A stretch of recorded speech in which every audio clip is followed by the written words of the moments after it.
ಕ್ರಿಸ್ತನನ್ನು ಪ್ರತಿಫಲಿಸುವಂತೆ ನಿಮ್ಮ ಆತ್ಮಗಳನ್ನು ವಾಕ್ಯದಲ್ಲಿ ಬಲಪಡಿಸುವ ಅನುದಿನದ ಧ್ಯಾನ. ಇಂದಿನ ಧ್ಯಾನದ ಶೀರ್ಷಿಕೆ ಜೀವವುಳ್ಳ ಕಲ್ಲುಗಳು ಅದ್ಭುತವಾದ ಬೆಳಕಿನಿಂದ ಪ್ರಜ್ವಲಿಸುತ್ತವೆ. ಈ ದಿನದ ದೇವರ ವಾಕ್ಯ, ಆ ಕಲ್ಲನ್ನು ಮನುಷ್ಯರು ನಿರಾಕರಿಸಿದರೂ ದೇವರು ಅದನ್ನು ಆಯಲ್ಪಟ್ಟದ್ದು, ಮಾನ್ಯವಾದದ್ದು ಎಂದು ಎಣಿಸಿದನು. ನೀವು ಸಹ ಜೀವವುಳ್ಳ ಕಲ್ಲುಗಳಾಗಿದ್ದು ಆತ್ಮ ಸಂಬಂಧವಾದ ಮಂದಿರವಾಗಲಿಕ್ಕೆ ಕಟ್ಟಲ್ಪಡುತ್ತಾ ಇದ್ದೀರಿ. 1 ಪೇತ್ರ 2ನೇ ಅಧ್ಯಾಯ 4 ಮತ್ತು 5ನೇ ವಚನಗಳು. ದೇವರ ಪರಿಶುದ್ಧವಾದ ಕೆಲಸವು ವರ್ಷಗಳಿಂದ ಸಂಗ್ರಹವಾಗುತ್ತಿರುವ ಎಲ್ಲ ಕಲ್ಮಶದಿಂದ ಮುಕ್ತವಾಗಿ ಪರಿಶುದ್ಧೀಕರಿಸಲ್ಪಟ್ಟಾಗ ದೇವರ ನಾಮವು ನಿಮ್ಮ ಮಧ್ಯದಲ್ಲಿ ಮಹಿಮೆ ಹೊಂದುತ್ತದೆ. ಪರಿಶುದ್ಧಾತ್ಮನು ಮಾನವ ಕಾರ್ಯಭಾರಿಗಳನ್ನು ನಿಯಂತ್ರಿಸಿದಾಗ ಅಭ್ಯಾಸದಲ್ಲಿರುವ ಯಾವುದೇ ಗೌಪ್ಯ ವ್ಯವಹಾರವೂ ಇರುವುದಿಲ್ಲ. ಪ್ರಾಮಾಣಿಕತೆ, ಸತ್ಯತೆ ಮತ್ತು ಕೆಲಸ ಮಾಡುವ ವಿಧಾನಗಳನ್ನು ಎಲ್ಲರೂ ಅರ್ಥಮಾಡಿಕೊಳ್ಳಬೇಕೆಂಬ ಇಚ್ಛಾಶಕ್ತಿಯು ಎಲ್ಲರಲ್ಲಿಯೂ ಕಂಡುಬರುತ್ತದೆ. ಕೆಲಸಗಾರರ ಗುಣಸ್ವಭಾವವು ಶುದ್ಧವಾದ, ಘನವಾದ ಮರದ ದಿಮ್ಮಿಗಳಿಂದ ನಿರ್ಮಾಣಗೊಳ್ಳುತ್ತವೆ. ದೇವರಾಜ್ಞೆಗಳನ್ನು ಪಾಲಿಸುವ ಎಲ್ಲರಲ್ಲಿಯೂ ವ್ಯವಹಾರದಲ್ಲಿ ಶುದ್ಧವಾದ ನೇರ ನಡತೆಯು ಕಂಡುಬರುತ್ತದೆ. ನೇಯ್ಗೆಯ ಪ್ರತಿಯೊಂದು ದಾರವೂ ದೇವರಿಂದ ಉಂಟಾಗಿರುತ್ತದೆ ಮತ್ತು ಪ್ರತಿಯೊಬ್ಬ ಕೆಲಸಗಾರನು ತನ್ನ ನೇಯ್ಗೆಯ ಮಾದರಿಯನ್ನು ರೂಪಿಸಲು ದೇವರ ನೇಯ್ಗೆಯಿಂದ ದಾರವನ್ನು ಎಳೆದುಕೊಳ್ಳುತ್ತಾನೆ. ಆಗ ಅದು ವಿನ್ಯಾಸದಲ್ಲಿ ಪರಿಪೂರ್ಣವಾದ ದೊಡ್ಡ ಮಗ್ಗದಿಂದ ರೂಪುಗೊಂಡಿರುತ್ತದೆ. ಯೌವನಸ್ಥನು ತನ್ನ ನಡತೆಯನ್ನು ಶುದ್ಧಪಡಿಸಿಕೊಳ್ಳುವುದು ಯಾವುದರಿಂದ? ನಿನ್ನ ವಾಕ್ಯವನ್ನು ಗಮನಿಸಿ ನಡೆಯುವುದರಿಂದಲೇ ಎಂದು ದಾವೀದನು 3000 ವರ್ಷಗಳ ಹಿಂದೆಯೇ ಹೇಳಿದನು. ಈಗಾಗಲೇ ಅಶುದ್ಧವಾಗಿರುವ ಆತ್ಮಗಳು ಶುದ್ಧವಾಗಬೇಕು, ಶುಚಿಗೊಳ್ಳಬೇಕು, ಪವಿತ್ರವಾಗಬೇಕು.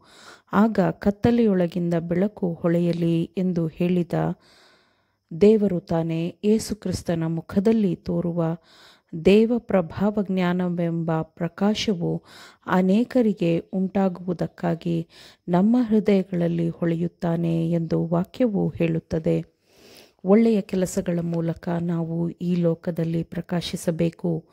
ಪರಿಶುದ್ಧವಾದ ಕೆಲಸಗಳನ್ನು ನಿರ್ವಹಿಸುವ ತನ್ನ ಜನರು ಕ್ರಿಸ್ತನು ಪ್ರತಿಫಲಿಸಿದಂತೆ ಪರಲೋಕದ ತತ್ವಗಳನ್ನು ತಮ್ಮ ಎಲ್ಲ ವ್ಯವಹಾರಗಳಲ್ಲಿ ಪ್ರತಿಫಲಿಸಲು ತನ್ನ ಪ್ರೀತಿ, ತನ್ನ ಗುಣಸ್ವಭಾವಗಳ ಬೆಳಕನ್ನು ಅವರು ಪ್ರತಿಫಲಿಸಲು ತನ್ನೊಂದಿಗೆ ವೈಯಕ್ತಿಕವಾಗಿ ಐಕ್ಯರಾಗಿರಬೇಕು ಎಂದು ದೇವರು ಬಯಸುತ್ತಾನೆ. ನಾವು ಕ್ರಿಸ್ತನನ್ನೇ ದೃಷ್ಟಿಸಿ ನೋಡುವಾಗ ನಮ್ಮ ಎಲ್ಲರ ಜೀವನವು ಅದ್ಭುತವಾದ ಬೆಳಕಿನಿಂದ ಪ್ರಕಾಶಿಸುತ್ತದೆ. ನಮ್ಮ ಪ್ರತಿಯೊಂದು ಅಂಗವೂ ಬೆಳಕಾಗಿರಬೇಕು. ಆಗ ನಾವು ಯಾವ ಕಡೆಗೆ ತಿರುಗಿದರೂ ನಮ್ಮಿಂದ ಇತರರಿಗೆ ಬೆಳಕು ಪ್ರತಿಫಲಿಸುತ್ತದೆ. ಆತ್ಮದ ಫಲ ಎಂದರೆ ಏನು? ಕತ್ತಲೆ, ದುಃಖ, ರೋದನೆ, ಕಣ್ಣೀರು ಇವೆಲ್ಲವೂ ಆತ್ಮದ ಫಲಗಳೇ? ಇಲ್ಲವೇ ಇಲ್ಲ. ದೇವರಾತ್ಮನಿಂದ ಉಂಟಾಗುವ ಫಲವೇನೆಂದರೆ ಪ್ರೀತಿ, ಸಂತೋಷ, ಸಮಾಧಾನ, ದೀರ್ಘಶಾಂತಿ, ದಯೆ, ಉಪಕಾರ, ನಂಬಿಕೆ, ಸಾಧುತ್ವ, ಶಮೆದಮೆ ಇಂಥವುಗಳೇ ಆಗಿದೆ. ದೇವರಾಲಯವನ್ನು ಕಟ್ಟಲು ಸಹಾಯ ಮಾಡುವ ಪ್ರತಿಯೊಂದು ಕಲ್ಲಿನಲ್ಲಿಯೂ ಈ ಅನುಗ್ರಹಗಳು ಕಂಡುಬರುತ್ತವೆ. ಎಲ್ಲ ಕಲ್ಲುಗಳು ಒಂದೇ ಆಯಾಮ ಅಥವಾ ಆಕಾರವನ್ನು ಹೊಂದಿರುವುದಿಲ್ಲ. ಆದರೆ ಪ್ರತಿಯೊಂದು ಕಲ್ಲಿಗೂ ದೇವಾಲಯದಲ್ಲಿ ತನ್ನದೇ ಆದ ಸ್ಥಾನವಿರುತ್ತದೆ. ದೇವಾಲಯದಲ್ಲಿ ಒಂದೇ ಒಂದು ವಿರೂಪಗೊಂಡ ಕಲ್ಲು ಇಲ್ಲ. ಪ್ರತಿಯೊಂದು ಪರಿಪೂರ್ಣವಾಗಿದೆ ಮತ್ತು ವೈವಿಧ್ಯತೆಯಲ್ಲಿ ಏಕತೆ ಇದೆ. ಅದು ಪರಿಪೂರ್ಣ ಸಮಗ್ರತೆಯನ್ನು ಸೃಷ್ಟಿಸುತ್ತದೆ. ಪ್ರತಿಯೊಂದು ಕಲ್ಲು ಬೆಳಕನ್ನು ಹೊರಸೂಸುವ ಜೀವವುಳ್ಳ ಕಲ್ಲಾಗಿದೆ. ಈ ವಿಷಯವು ಖಚಿತವಾದದ್ದು. ಈಗ ಲೋಕದ ಗಣಿಯಿಂದ ತೆಗೆದ ಕಲ್ಲುಗಳನ್ನು ದೇವರ ಕಾರ್ಯಾಗಾರಕ್ಕೆ ತಂದು ಕತ್ತರಿಸಿ ಚೌಕಾಕಾರ ಮಾಡಿ ಅದು ಪ್ರಕಾಶಿಸುವಂತೆ ಅದಕ್ಕೆ ಹೊಳಪು ನೀಡುವ ಸಮಯ ಹೌದು. ಆಮೇನ್. ದೇವರ ವಾಕ್ಯಗಳನ್ನು ಶ್ರದ್ಧೆಯಿಂದ ಆಲಿಸುವವರು ಮಾತ್ರವೇ ಆಗಿರದೆ ಪಾಲಿಸುವವರೂ ಆಗಬೇಕೆಂದು ನಿಮ್ಮನ್ನು ಉತ್ತೇಜಿಸುತ್ತೇನೆ. ಪರಿಶುದ್ಧಾತ್ಮನ ಸಹಾಯದಿಂದ ಆಲಿಸಿದ ನಿಮ್ಮೆಲ್ಲರಿಗೂ ಧನ್ಯವಾದಗಳು. ಮತ್ತೆ ದೈನಂದಿನ ಧ್ಯಾನಕ್ಕಾಗಿ ನಾಳೆ ಸಂಧಿಸೋಣ. ಆಮೇನ್.